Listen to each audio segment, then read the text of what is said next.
Cool. Well, thanks for Cool. coming in. Not a problem. Thanks for having me.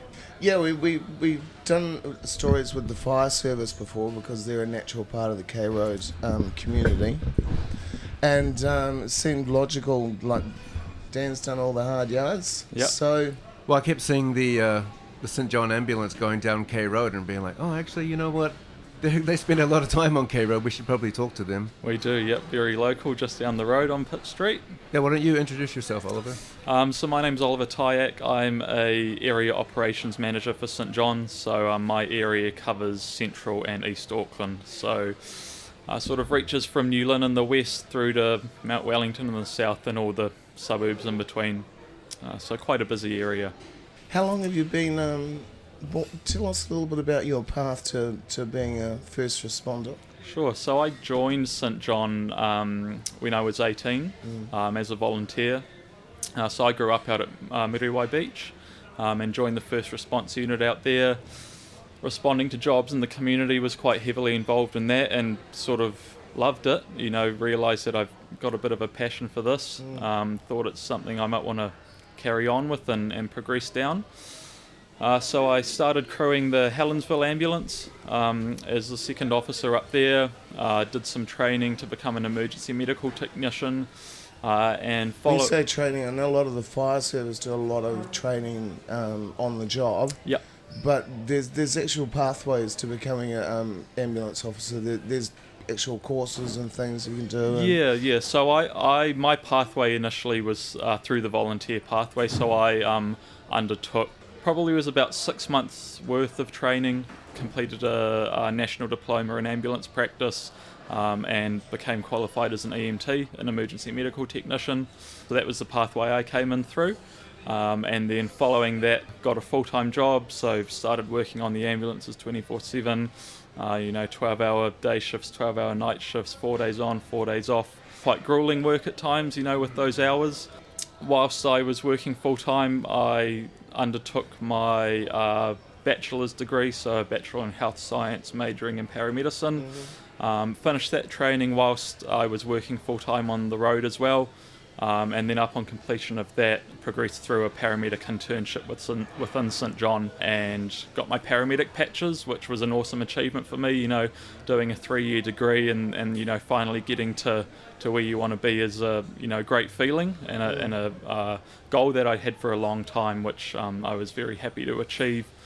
And then following on from that, got that in about 2021, I think it was. So what's that? That would have been about 8 years with St. John by then. Then sort of dipped my toes in some various management positions, mainly in the central city here, and then find myself where I am today in a area manager position, which I really enjoy. It seems odd to me that a fundamental emergency service is left to a charity to run. That seems odd in my world. Imagine if we had the Methodist Church fire service or, I understand that. We have, I believe we're about 90% funded by the Ministry of Health and ACC, and the rest of that is topped up by our fundraising through the organisation. It seems to me unique because all around the world, in other nations and even Wellington, have a sort of state-funded, state-operated emergency service. How did New Zealand wind up with a charity running a primary service? It's a good question, and it's not one that I'm hugely aware of the background on. There must be some history around it. St. John has been in New Zealand for a very long time, and the roots of St. John go right back to Jerusalem. So St. John started with first aid and everything when they came here, but as to how the path progressed into us becoming the main ambulance service in the country, I'm not too sure on those details. Can you tell us a bit about the core values of St. John's? Yeah, so St. John's core values are around, being straight up, standing side by side, doing the right thing, having open minds and wanting to make things better. So I think those encompass the organisation really well and guide us on the goals that we want to achieve in the community. You know, we at our core are an emergency ambulance service, but we have a wide range of other charitable sort of parts of the organisation, whether it be caring callers or pet therapy, friends of the emergency department. Yeah, pet cool. therapy. Yeah, I'll be into that. yeah, it's very cool, and it's a great morale boost for the staff. You know, everyone loves dogs. How does the pet therapy work? It's great. So we've got a group of very dedicated volunteers, and they go throughout the hospitals, parts of the community with their pets, and just essentially provide pet therapy. I mean, you see a dog and it makes you happy, and you know that's good. I'm actually just in the process of trying to introduce them to the emergency department at Auckland as well, so that our ambulance officers can, you know, have a bit of pet therapy when they're there, you know, once they've dropped their patients off, just a bit of a feel-good factor, yeah.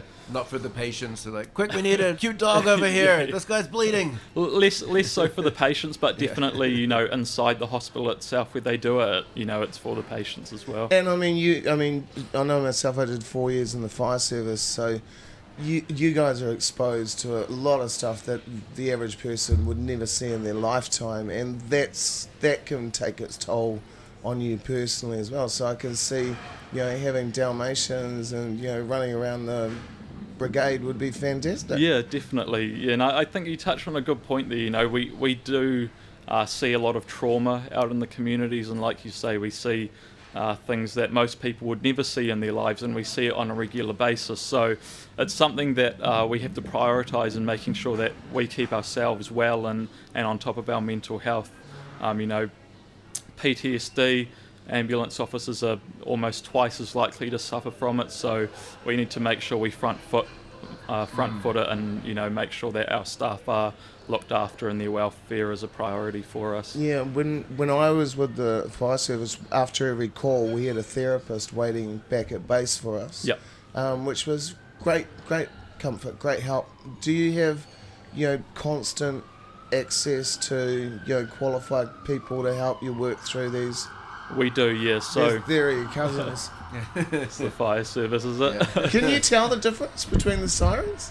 I can most of the time. Yep.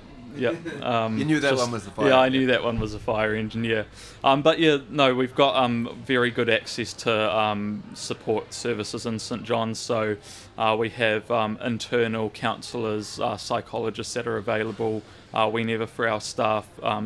They feel like they need to reach out to them. It's not mandatory? It's not mandatory, but it's very accessible for our staff. And a number of avenues that our staff can go down to access it, whether, you know, they want to undertake it themselves or whether they come to us as a manager to help them access it. You know, it's all very out there and very public, because, you know, it is a priority, and we'd like them to access it where they can. Does burnout become an issue?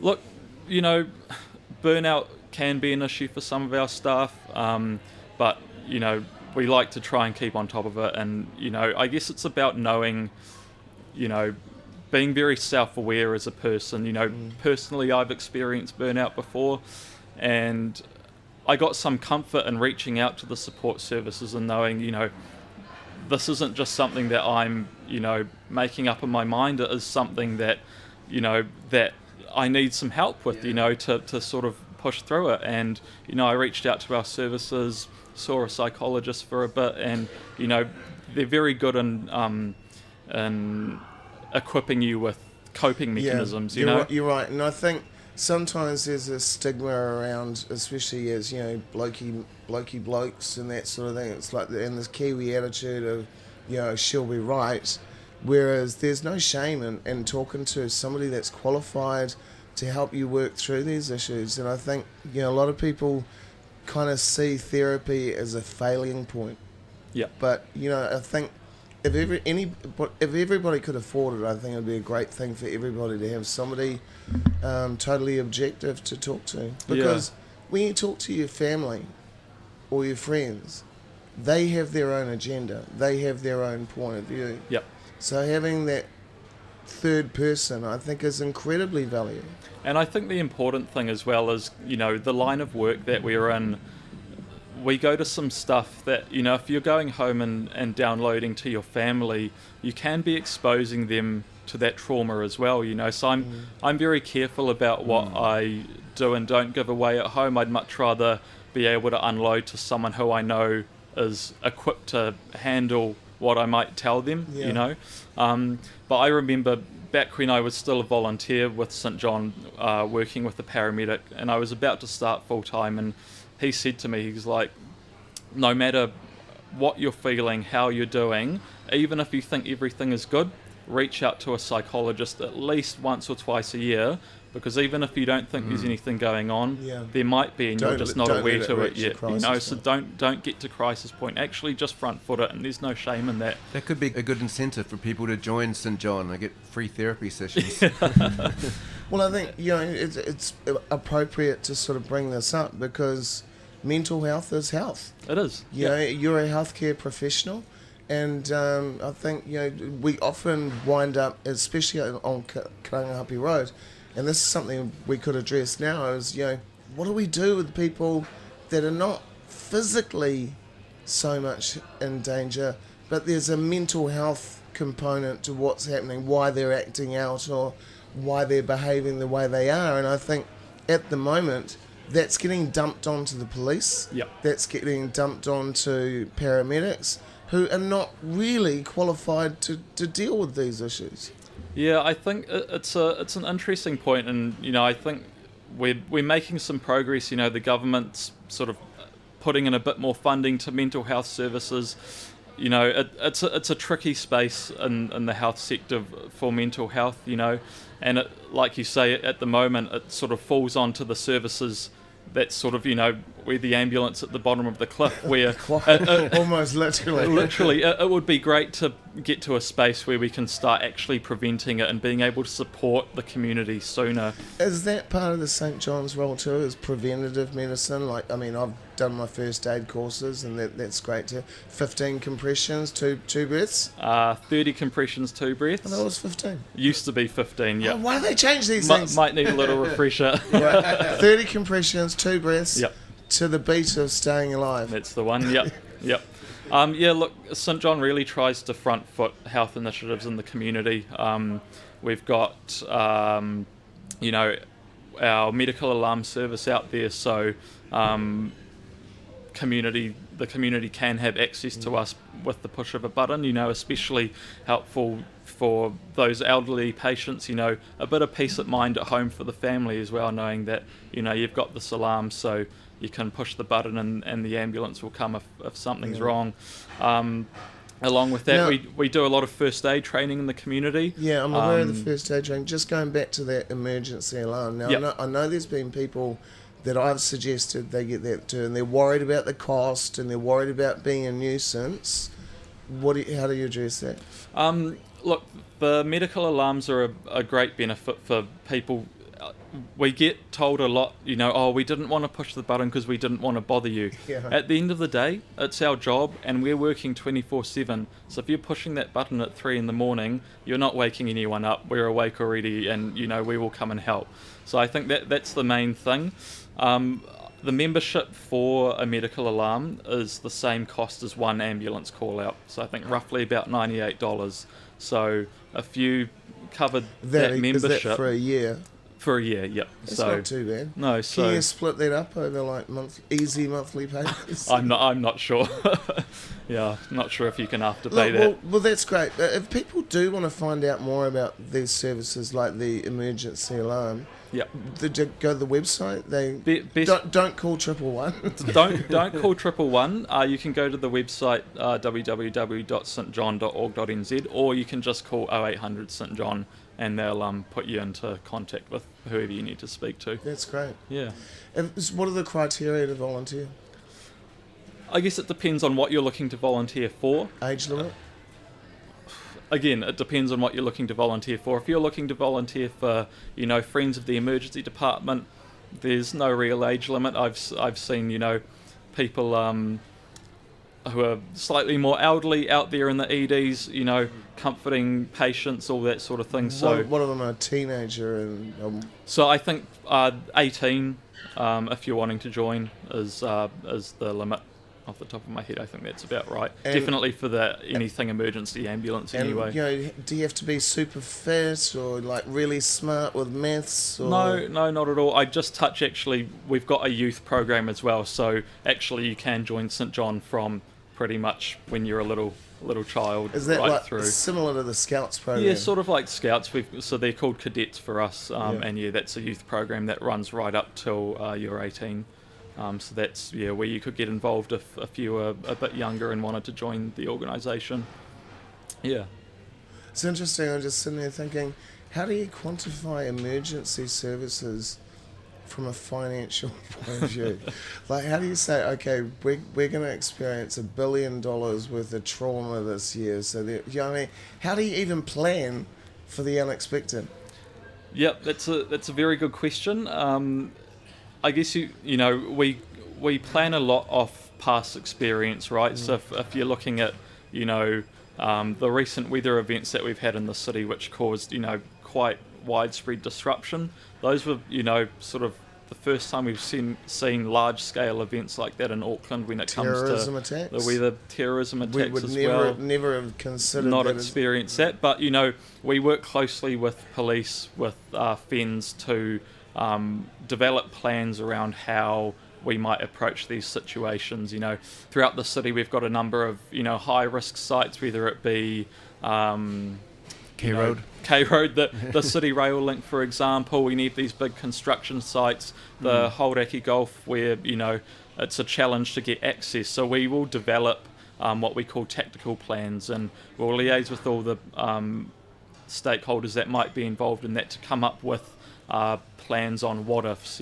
So What if the Harbour Bridge collapsed? Or got it. Yep, we've got a plan for that. Yep. Right. So we plan for all what that if there sort of was thing. a terrorism attack? Yep. We plan for all that. We've done plans for if a cruise ship was to sink in the harbour, all that sort of thing. So Volcano. Yep, totally. So we work closely with all of the agencies to look at these what if scenarios and what we would do. Zombie to respond. apocalypse.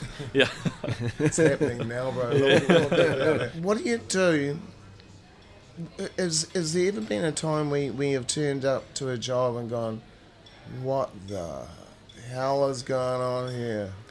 Yep, there are definitely incidents that you go to where you think, now I've seen it all, but I can guarantee you that it will always be trumped by something else. Right. What's the common? What are you commonly being called out for on K Road? I think K Road, we see a lot of alcohol and drug related incidents. Coupled with that comes violence. So assaults on K Road, are quite frequent. Would you say they're getting more frequent over the years, or? I'm not sure. I tried to get some data on that, but we didn't manage to get it in time. Yeah, no I haven't seen any noticeable increase. It's all the bits and pieces that come with the CBD, right? I think a lot of it's anecdotal. I mean, we see the results of the alcohol out there. Just to go off the topic a little bit and talk about alcohol, do you think we missed the boat on the referendum? I mean, I would suggest that there is far more social harm and trauma caused from alcohol abuse than marijuana. Yeah, look, I'm not really sure. You don't want to answer that one, do you? I probably won't comment on if we missed the boat on the referendum, but I will say that, we do see a lot of alcohol-related harm, and it does hurt the communities, and you don't have to look far to see that, so I think we have to look at, how can we mitigate those risks, and what can we actually do to support our communities, because, for a lot of people it is an addiction, and they need help, Yeah. Yeah. Do you have a drink every now and then? Yeah, every now and then. Yeah. I mean, are you with this sort of person that we go out with and you're the cunt that's going, you're over your limit now? No, that is not me. Look, I I see you've bought that new Mazda, but do you know what they look like cut up? No. Look, you've got to have a bit of fun, and I think that's important in maintaining your mental well-being as well as making sure that you can have a bit of fun every now and then. And a bit of black humour goes a long way. Black humour does go a long way. It's rife in the ambulance organisation, but it helps, and. Yeah. what goes on tour stays on tour. Exactly, yep. Do you ever have problems with people like trying to break into the ambulances and that to access narcotics? Look, it's not a common problem. Every now and then we might have someone trying to get into the ambulance. What they're trying to get in for, who knows? Nice. But yeah, potentially not. We don't carry that anymore. But look, generally we're pretty safe and secure. If you're out on K Road and you come across somebody on the street that's maybe comatose, how do you know if they're not sleeping, drunk, or having a potentially life-threatening incident? It's a very good question, and alcohol does complicate our patient assessments, especially if you look in the context of someone who's intoxicated and then has been assaulted. How do you weigh up between, are they just intoxicated? Do they have a head injury? So it all goes into how we assess the patient. First of all, can we wake them up? If they can't be woken, then generally it's not that they're asleep. You'd have to be a pretty deep sleeper to not wake up to our methods of trying to get some sort of response from you. And then it falls into, how we assess head injuries and taking into account the whole picture. But generally, if there's a head injury and alcohol involved, it's a trip up to the hospital just to be sure that you're okay. What's your advice to somebody if they see somebody like in that situation on K Road, just an average pedestrian? I think if you come across someone on K Road who, appears to be unconscious, the best bet is to give us a call on 111 and we can come and see what's going on. We'd much rather turn up and the person just to be sleeping and get up and walk off than for them to be left there and die. And if you do call an ambulance and you're not sure, you don't know this person, but you think they need assistance, are you going to be charged for that, or have you No. no, there's no charge? No charge for calling us. The charge would go to the patient if they needed to be transported. To clarify, so if you have an accident, ACC will cover that part charge, but if it's a medical event, then there will be a part charge sent. So no harm in calling us. Like I said, we'd much rather get there and it to be nothing than for that person to die. Do you have like a target turnout time? As in how quickly we should respond to incidents. So yeah, our incidents are coded by colour. So we have purple response, which is essentially a respiratory or cardiac arrest. So that's your highest level. We then have red responses, which are deemed to be immediately life-threatening, and then you've got orange and green, which are deemed to be sort of less life-threatening to not life-threatening at all. So all our incidents are dispatch based on what colour the call is coded as when it comes through from 111. So I believe off the top of my head, in an urban area we aim to get to red calls within 8 minutes. Well, that's fast. Yep. How long were you working in the ambulance for? So I was working on the road for 6 years, so thoroughly enjoyed my time on that, and I thought, time to take a little break from it. And, you might go back to it then. I still get out on the trucks every now and then. I try and get out at least once or twice a month. I still really enjoy the work in it, and it's good to remember your roots and what it's like out there and what challenges the staff are facing. 6 years. Do some people just stay on the ambulance for decades, or is that too much? No, we've certainly got staff who have been on the ambulances for 20, 30, 40 years. Yep. Do you see yourself staying for that long, or do you have other plans for your life? I probably wouldn't stay in an ambulance for that long, but we'll see where the career with St John takes me. At the moment, I'm in a good place where I want to be. So happy to just chill for now and get a bit of stuff done and reevaluate from there. Who's sexier, firefighters or paramedics? Probably firefighters, I reckon. I'm surprised you said that. You can't beat those calendars. Yeah, that's true. True. Cool. Well, I'm satisfied on my questions, Dan. Yeah. Can you do a fire engine impersonation? Ambulance? Woo, woo, woo. Imagine if we had sirens that went excuse me, Yeah. excuse me, excuse me. I think people probably still wouldn't listen. Oh yeah, that must be frustrating. I've seen some cars and they're not getting out of the way. Like, Yeah, I think people panic sometimes when they see flashing lights and sirens behind You them. know what cracks me up though? I don't know if they do it on ambulances, but on fire engines, they have fire in backwards, so that if you look in your rear vision mirror, Yeah. if you didn't notice the huge truck with bright lights and a siren, it's a fire truck. Yeah. Hey, look, Ollie, it's been an absolute pleasure. Dan's outdone himself by getting you guys on board, and we just big shout out. You're such an important, vital Thank you. role in the community. And look, guys, we'll try and get a photo of Oliver for you, but fucking drop dead good looking too. Could be. You could do the paramedic calendar. you guys you. should start one. Yeah. Any final words? Probably the last thing I'd say, just given it's relevant coming into winter and the health system is under quite a lot of pressure and demand at the moment, is a sort of little myth that I'd like to bust around, if you call an ambulance, you're going to be seen in hospital faster. That isn't the case. So when you call the ambulance, your call will be triaged appropriately, and the ambulance will be dispatched based on that priority. So if higher priority calls come in, the ambulance is going to be dispatched to those. Similarly, when we get you into the hospital, we get triaged by the same nurses that triage the public. So there's no... Don't call an ambulance for sniffles. Yeah. If it's not life-threatening, then you can call Healthline, you can call your GP, Or an Uber. or an Uber. But I guess just front foot your health in winter. Keep yourself healthy. If you're feeling unwell, see your doctor early, and don't wait and think it'll get better, because it might not get better, and then it becomes a bit harder to fix things sometimes. Hey, look, and sometimes society is hard to fix.